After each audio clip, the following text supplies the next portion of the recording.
How you doing there?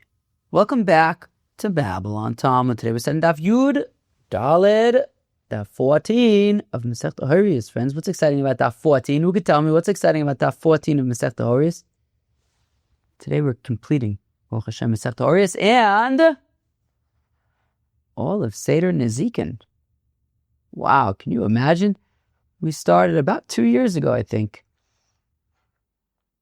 Bava Kamo. Sheesh. Bava Kama, Bava Metzia, Bava Basra, Sanhedrin, Makis, Shavuos,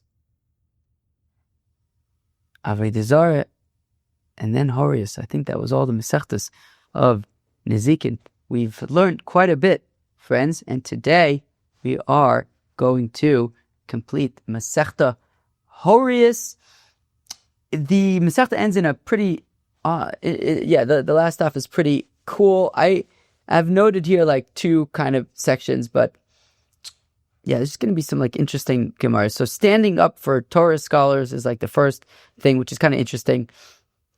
And then I've written here Torah scholar leadership. It was difficult to kind of describe these things, but it's, yeah, if that kind of at least gives some kind of flavor of what it's going to talk about, it's going to be like some interesting stuff. Yeah, I feel like those chapters were not helpful, but anyways, let us jump in. It's going to be a fun daf. Hopefully it shouldn't be particularly long, so let us do it. All right, friends, we're going to begin on daf Yud Gimel Amid Beis at the first of the wide lines. So we got a chunk of daf Yud Gimel Amid Beis to do, but it's going to be cool. Okay, Yud Gimel Amid Beis, the first of the wide lines. Tanu Rabban and the rabbis taught Kishanosi Nichnas. Okay, so maybe before we do this section, so there's basically like three types of Torah scholars, maybe you could say. Of like Torah leaders almost. There's the Nasi, there's the Ab Bezdin, and there's a Talmud Chacham. At least that's how I understand it. So the Nasi is kind of like the leader. You know, you have Rabbi Yehuda HaNasi, right? Of course, in Masechta Avodah Zarah, we learned about Rabbi Yehuda HaNasi and his relationship with Antoninus, and you know, the Nasi was kind of, I think, like kind of the one in, you know, the highest kind of position. I think generally the Nasi would also be a big Talmud Chacham, like Rabbi Yehuda Nasi, like Rabbi Gamliel. We're going to see Rabbi Shimon ben Gamliel, who was Rabbi Gamliel's son and Rabbi Yehuda Nasi's father. So I guess it was also kind of like in that line. So you had Rabbi, yeah, I mean, I think Hillel, of course, was one of the Zugas. His son Shimon, I don't know if he was necessarily a Nasi, he may have been, but then his son was Rabbi Gamliel Azaken, then Rabbi Shimon Gamliel the first, and then Rabbi Gamliel, Rabbi Shimon Gamliel again, and then Rebbe. I think that they were all the Nasis. Anyway, so of course, big Talmid Chacham, Gedolei Ador, but also that was like the highest position. That was like the most important position, was the Nasi. Second was the Ab Bezdin. That was, I think, probably more like the Rosh Yeshiva, Rabbi Yoshua, I think was the Ab Bezdin. We're going to see other examples on this daf as well. So there was the Nasi, the Ab Bezdin, and then you have Talmidei Chachamim as well. Oh, I have coffee. It's the morning. Well, last night I was recording. I'm out of order for recording. The truth is I'm recording daf Yud Daled. It's Friday. I'm recording daf Yud Daled, but the truth is I've already recorded the first two daf of Masechta Zvachim.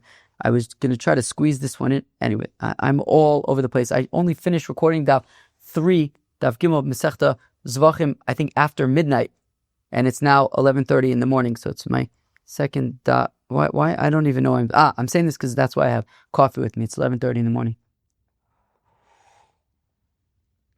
Okay, so now, where are we? Okay, so we're on Daf Yud Gimel Amud Beis, first wide line. Tanu Rabban and the rabbis taught K'shanasi nichnas. So when the Nasi enters into the Beis HaMedrash, Kol Omdim, everybody gets up. Everybody. Without exception, everybody gets up. Ven yeshvin, and they don't sit back down. Ad she'omer lem shvu, until he says sit. Kisha bezdin nichnos, when the Rosh Yeshiva, when the bezdin comes into the Beis HaMedrash, osum lo shura achas mikan v'achas mikan. So it's not that the entire Beis HaMedrash is going to stand up when the bezdin comes in, but rather on either side. If he's going to have like a path to wherever his seat is or whatever it is. So everybody on either side of the path he's going to be walking on, so everyone would stand up while he passes through. Achas mikan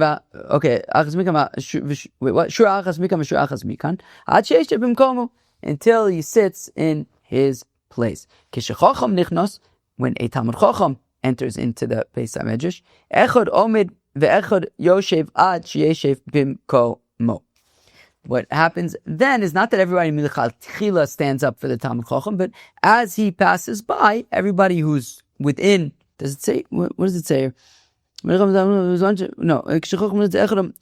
the Rambam says that once he gets to within 4 amas of where you're sitting, so stand up until he passes by, and then you can sit down again. So basically, we said over here, as he passes by people, they should stand up for him out of respect, and then after he passes by, they can sit back down, and then this continues until the Talmud Chacham gets to his Makim, gets to his place. Bnei Chachamim, sons of Torah scholars, v'talmidei Chacham, and the students of sages. So if the people need them, they need to go on a Talmud Chacham mission. Mafsin al Roshei Ha'am, so they could step on the people's heads. That sounds like fun. I think what that means is that the people would sit in the Beis HaMedrash, maybe on the floor or something like that. So if somebody was kind of walking to leave, it would be ki'ilu, as if they're like stepping over everybody. But if they had a mission to go on, so that is permitted. Yotso the tzorech. Now, if they left the Beis HaMedrash to go to the bathroom, yikanes ve'yeshev bimkomo, then afterwards they come back and sit in their place. Okay. Bnei Talmidei Chachamim, the sons of sages, she memunim avim parnas al tzibur, whose fathers have sort of special roles in the community. Bizman sheyesh loim das lishmoya. So if these children of the Talmidei Chacham have the das, the knowledge to be able to listen, right? They're also Talmidei Chacham in their own right, these children. Well then, so when their father is given the shir, so they can get a seat right at the front, in front of their father, and sit facing their father with their back, and then they're at the front, which means that their back is toward everybody else. All the other students are looking at their back, and they are, right? Meaning, I don't know, imagine I'm here talking into the camera. Imagine you're sitting opposite me, so you'll be looking at me, and if there's people behind you, they'll be looking at your back. Gonna drink a little more coffee. Okay, now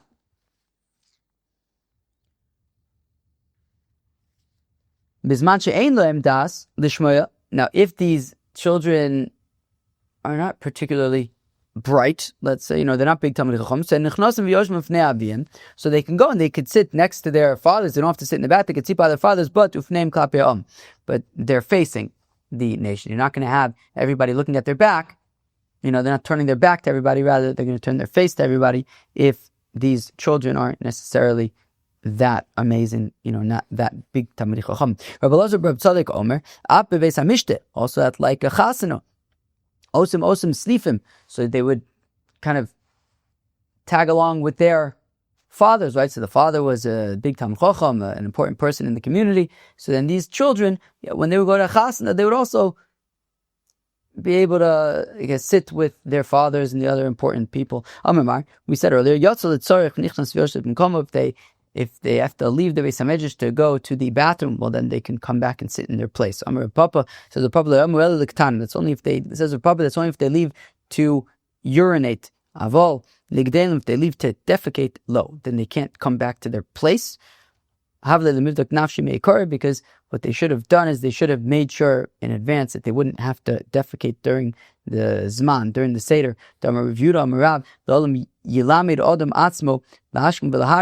a person should train oneself to go to the bathroom, to defecate early in the morning and late at night, and not have to go during the day, so that you won't have to stay away from the Beis HaMedrash, right? I mean, nowadays, of course, in most places they have plumbing, so you go to Beis HaMedrash and there'll be a bathroom there, so it's not that big of a deal. You just excuse yourself, go to the bathroom, and come back.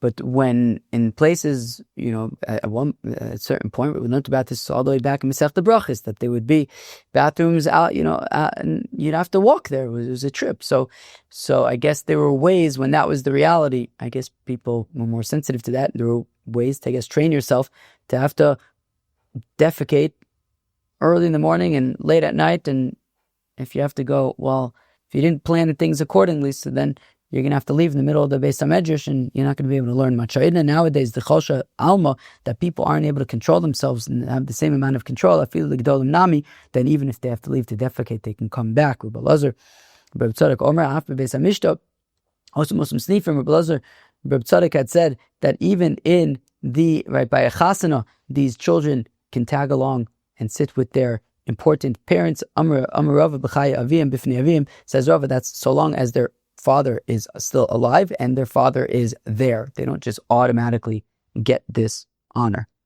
Says Rabbi Yechanan that this brisa that we learned, that the Nasi, when he comes in, everybody stands up, and then the Bezdin just the 2 rows, and a Talmud Chacham just as he passes by the people. So it says Rabbi Yochanan something very interesting, which is that this brisa was actually invented by Reb Shimon ben Gamliel. Shimon ben Gamliel, of course, was a Tana, was the father of Reb Yehuda Nasi, and this brisa was his.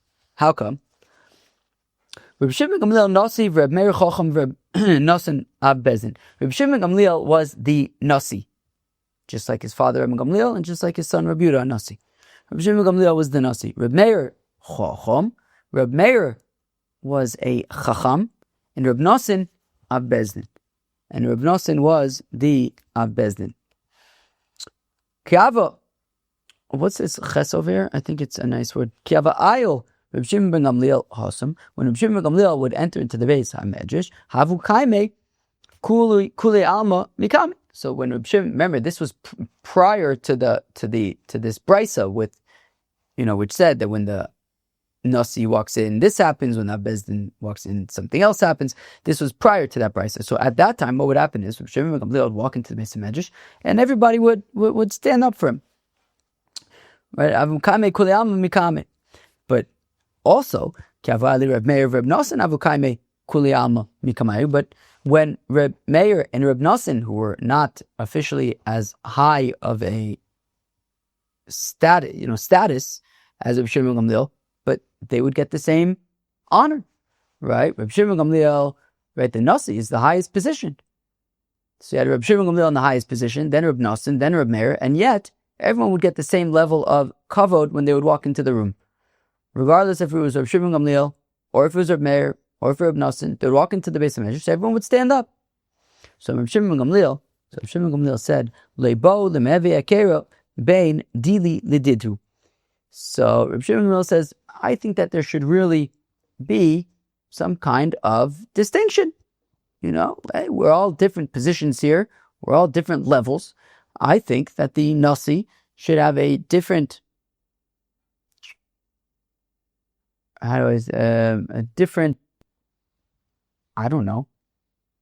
thing happen than the Ab Bezdin, and the Ab Bezdin, then the Talmud Chacham. So talking on Maslisa. So Reb Shimon Gamliel established this brisa that when the Nasi walks in, everybody gets up. When the Bezdin walks in, just the 2 rows. When the Talmud Chacham comes in, so then just as he passes by. An interesting twist.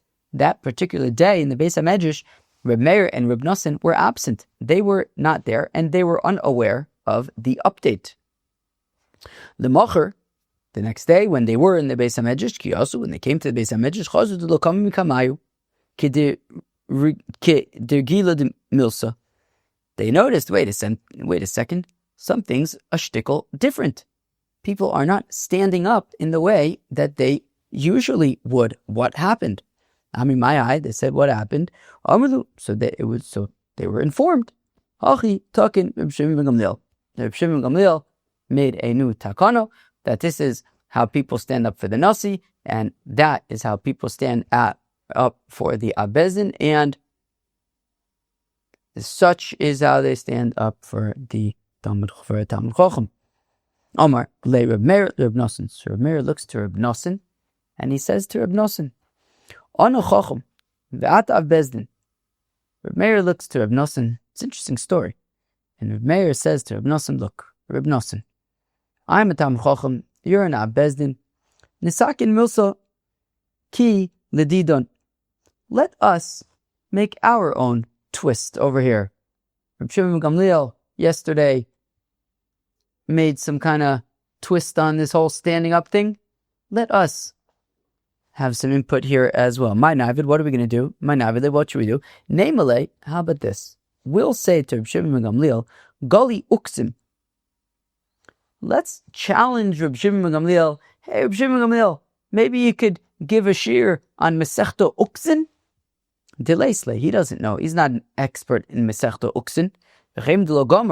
And then after he fails that challenge, Namele, we'll say to him, Miyamal Gvuras Hashem, Yashmiya Kol Tilasoi, Leminoya Lemal Gvuras Hashem, to whom is it befitting to speak of the wonders of the strengths of the Rabbeinu Shalom?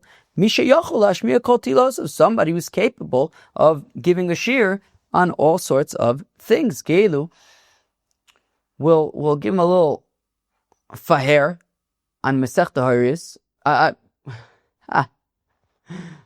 Fair Masechta Horayos, that sounds like a challenge. Faher Masechta Uktzin, which he is certain to fail. And then we'll say, oh, well, if you can't give a shir Masechta Uktzin, you really shouldn't be the Rosh Yeshiva. Or at least you shouldn't be getting all of this covered. So Na'avrei will remove him from his place, which is interesting because his father, Rabban Gamliel, was removed from his place. That's actually really interesting. Right? Of course, the famous story with Rabban Gamliel and Rabbi Yeshua, and now you have this happening with Rabbi Shimon ben Gamliel and Rabbi Meir / Rabbi Nosson. That's interesting. Anyways, and once we remove Rabbi Shimon ben Gamliel, I, Rabbi Meir, will be the Abezin, and you, Rabbi Nosson, will be the Nasi. Sham'inu Rabbi Yankiv ben Karshi. Yaakov ben Karshi heard this and he said, this is no good. This is not going to be good. Omar, he says, Lide Kisufa. Says Rabbi Yaakov ben Karshi, no way, this is no good. This is going to be an embarrassment, a humiliation. This is not going to happen. Also, Yosef Achori, Elisa, Rabbi Shimon Gamliel. So Rabbi Yaakov ben Karshi went and he sat outside of Rabbi Shimon Gamliel's office. Poshat Goraz Vitanen. He sat there outside of Rabbi Shimon Gamliel's office, learning and saying out loud Masechta Uksin. He was reviewing Masechta Uksin audibly outside of Rabbi Shimon Gamliel's office. So Omar and Rabbi Shimon Gamliel says, "My dekam, what is going on over here? Why all of a sudden, out of the blue, is there somebody doing chazara on Masechta Uktzin outside of my office? Dilma chaz v'shalom ika bei midrash midi. Maybe something is astir in the study hall. You have daite vigarsa. So, as a precaution, Rabbi Shimon Gamliel then spent the rest of the day reviewing Masechta Uktzin. The Macher, I hope I was saying Uktzin all along and not Horayos, as I made a mistake a few minutes ago. We're talking about Masechta Uktzin. Masechta Uktzin tends to be the classic example for something very difficult and tedious. Right? We saw that, I believe, also in Daf Chof of Masechta Brochis, where, anyways, was also describing how they have, 13 yeshivas where they're learning Masechta Uktzin. Right? That's a reference to a very particular and specific and not well known area of halacha, of Tumah and Tara. Anyways, so Rabbi Shimon Gamliel, as a precaution, he brushed up on his Uktzin. So the Machar Amrulai, and sure enough, the next day comes to Beis HaMedrash, and who's waiting for him? Reb Meir and Reb Nosson, and they say to him, Nesi mar v'nesi b'Uktzin. Maybe you can say epis on Masechta Uktzin, Reb Shimon Gamliel, Pasach v'Omer.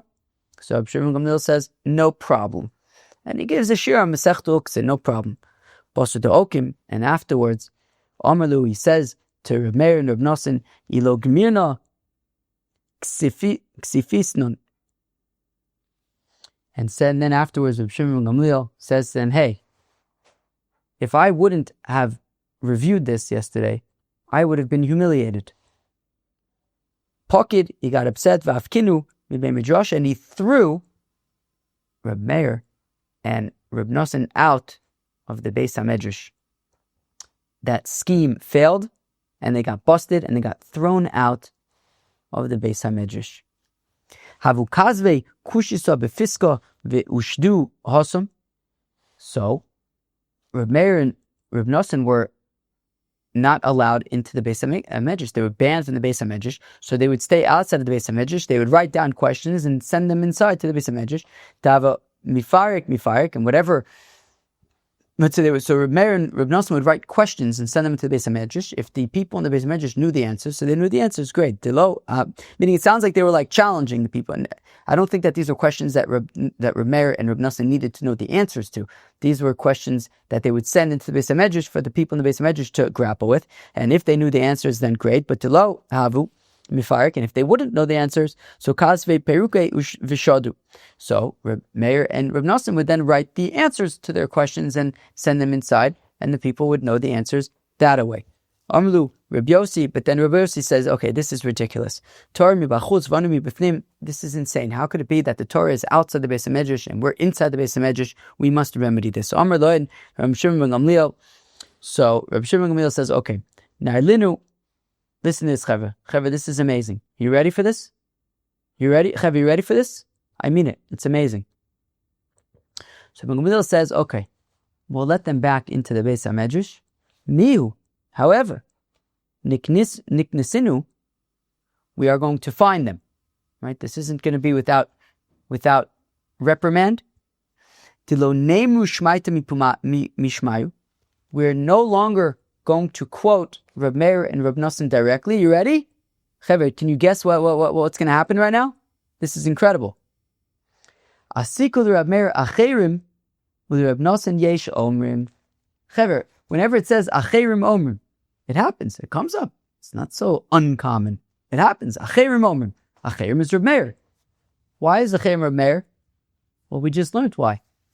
Because of this coup that failed, and he was reprimanded for it, and he was fined. His knas was that from that point on, they were not going to quote Reb Meir directly. They were only going to refer to Reb Meir as Acheirim and to Reb Nosson as Yesh Omrim. Wow. And that is the origins of Acheirim Omrim. Wow. Achvlu b'chalmei zilu paisud Reb Shimon Gamliel. Now, it came to Reb Meir and Reb Nosson in a dream, hey, you should really go and try to make good with Reb Shimon ben Gamliel. Reb Nosson also, Reb Meir lo azal. So Reb Nosson went to make good, to make shalom with Reb Shimon ben Gamliel, but Reb Meir did not go. Amr, he says, Divrei chalomis lemalim v'lo maridin. Look, they were talking about dreams over here. You know, the dream, I'm not going to take the dream too seriously. To also Reb Nosson, when Reb Nosson went to make shalom with Reb Shimon ben Gamliel, Amr le Reb Shimon ben Gamliel, Reb Shimon ben Gamliel says to him, Nehida ahane loch kamora de avuch. Apparently, Reb Nosson's father was an important person, and Reb Shimon Gamliel says, look, granted that your father's important status was able to help you in getting your position as Ab Bezdin, Shavinach Nami Nosi, wait, where am I? Loch Kamar de Avuch Mevi Ab Bezdin, Shavinach Nami Nosi, I think question mark. Is that also now going to make you, is that going to be enough to make you into the Nasi Kilu? You like overstepped your kind of boundaries. Like, okay, be happy that you're Ab Bezdin, but, don't also try to become Nasi over here. Masni la Rebbe, Reb Shimon Brei, so Rebbe also had a son, Reb Shimon. So Rebbe was teaching his son, Reb Shimon, Acheirim, Omrim, that Acheirim say, Ilu Oya Tmura Lo Ayakariv. Okay, this is a Gemara this is from Masechta Bechoris, but the point being that it says Acheirim Omrim. So Amalo, so Reb Shimon says to his father Rebbe, Mi Emalalu Shemimei manu shosim vishmosum ein anu maskirim. And Reb Shimon says to his father Rebbe, who is Acheirim? Acheirim, right? I'm sure we all had the same thought. Who is Acheirim? These other people. What is this? So who is this? Omar Le, right? So he says, who are these people that we drink their waters and yet we don't know their names? Omar Le, so Rebbe says to his son, Bni, my yingul, Adam shebikshu lakor kvodcha v'chvod beis avicha. People who wanted to uproot your honor and the honor of your father's household, right? Because of course Reb Shimon ben Gamliel was his grandfather, was Rebbe's father, was his son Shimon's grandfather, who is named after Mistam. Amalek. Then Reb Shimon responds to his father Rebbe, but gam ahavt, gam ahavosom, gam sinosom, gam kinosom, kvar avda. So Reb Shimon quotes the pasuk that also their love, also their hate, also their jealousy is gone. Kilu, Reb Meir is no longer alive. Like, let's kind of move on. Amalek. Rebbe responds, ha'oyev tamu chayavos lanetzach. Rebbe quotes a pasuk of that even once the enemy is gone and the destruction that they've sown remains. So Kilu, even though yes, Reb Meir is no longer alive, but this is still a stain on his legacy. Omar le hanimile eicha di ahanu maisayu. Reb Shimon says, wait 1 second. When we say that there is a oyev tamu chayavos lanetzach, that is when they actually succeeded in doing some bad stuff. Over here, the plot failed. The coup failed. Rabbanon lo ahanu maisayu. Ultimately, Reb Meir and Reb Noson's coup failed. Hadar asni le armu mishum Reb Meir Elohaya Timur Elohaya Karb. So Reb Meir, so Rebbe at that point then changed. I think this was maybe a Mishnah. Changed from Acheirim Omrim to Mishum Reb Meir. Amar Rava says, Rava afilu Rebbe da anvisonahu. Even Rebbe who was so humble. Tana Amru Mishum Reb Meir, Amr Reb Meir la Amr. Still, Rebbe, even once Rebbe made the decision that okay, he was going to mention Reb Meir directly again, he still didn't say Omar Reb Meir. He says Mishum, Amru Mishum Reb Meir. They said in the name of Reb Meir rather than Reb Meir said directly. It was still kind of even Rebbe. There still was, I guess, something that there was still some aspect that still remained from this whole debacle, that he didn't say Reb Meir directly, Amr Reb Meir, rather Amru Mishum Reb Meir, which is interesting because the Gemara in Erevin on Daf Yud Gimel had talked about how Rebbe was a student of Reb Meir and how, what did he say, that he was like so smart because he saw the back of Reb Meir's head, and you can only imagine if you would have seen the front of Reb Meir's face. But anyways, even so, I guess that there was still this incident. Interesting. Amr B'Yechon says, Pligei bar Reb Shimon ben Gamliel v'Rabbanan. Reb Shimon ben Gamliel and the Rabbanan argue. Chad Omer Sinai Odif v'Chad Omer Oiker Arim Odif. Friends, where else did we see this? We saw this on the last daf of Masechta Brochis. The shaila is, what's better, Bekiyas or Be'in? Sinai, is it better to know lots of halachis like they were taught at our Sinai, or is it better Okarim to uproot and go deep and pilpul and break things apart in order to understand them? So Chadam or Sinai Odif, Chadam or Okarim Odif, it's machlokas, what's better, Bekiyas or Be'iyun? Rav Yosef, Sinai, Rabba, Okarim, as we learned in Masechta Brochis, that Rav Yosef was more Bekiyas, Rabba was more Be'iyun, Okarim. Shalchu l'tam, they sent to Eretz Yisrael, which is interesting. That so who was sent there? I think Rav Yosef. I guess Rav Rabba and Rav Yosef sent to Eretz Yisrael, which is interesting.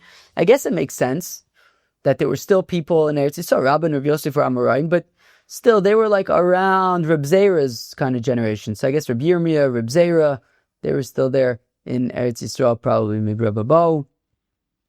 I don't know if Rabbi Yochanan would have still been around alive. Although, yeah, we did see this really interesting Gemara. I think it was an interesting Gemara in Masechta Avodah Zarah, actually, which talked about how, like all of them, let me see if I could find this quickly. Let me see. 1, 2, 3. What's this? No, 4, 5. Let's see. I don't know. Okay. Anyways, yeah, I can't find it right now. If I had about another 1 minute, I would be able to find it. But basically, there was a Gemara in Avodah Zarah which implied that like Reb Zera was alive for like a really long, like overlapped with a whole bunch of people, which would mean that maybe like lots of people are also still alive. I can't find it. Oh, what's this? No. Okay, forget it. Anyways, so I don't know who exactly was still alive, but it's interesting that Rab and Rav Yosef during that period were still kind of sending things to Eretz Yisrael. There was still an important community in Eretz Yisrael. Anyways, they sent to Eretz Yisrael. Eze mehem kodem, what's priority, right? If Rav Yosef is more Bekias and Rab is more Be'iyun, who should be Rosh Yeshiva? Shalchulu, so they sent from Eretz Yisrael back to Babble, Sinai, or to prioritize Rav Yosef, that the Bekias is more important to be the Rosh Yeshiva. Everybody needs wheat people. I don't know exactly what that means, but it's some kind of metaphor to, I guess, knowing lots of Bekias. And in my mind, I associate it with like, wheat is like chokhmah, and therefore like just like lots of wisdom. I don't know. I think maybe Rashi had said like gathering together lots of wheat or whatever, but it seems to be a reference to Bekias, to know lots of stuff. And even so, lo kabu Rav Yosef ole. But nonetheless, Rav Yosef did not accept upon himself the mantle of leadership. Malach Rabba esem v'taytin shnin. Rabba was the Rosh Yeshiva in Pumbedisa for 22 years. V'hodar Malach Rav Yosef, and only afterwards was Rav Yosef the Rosh Yeshiva in Pumbedisa. I believe only for 2 years.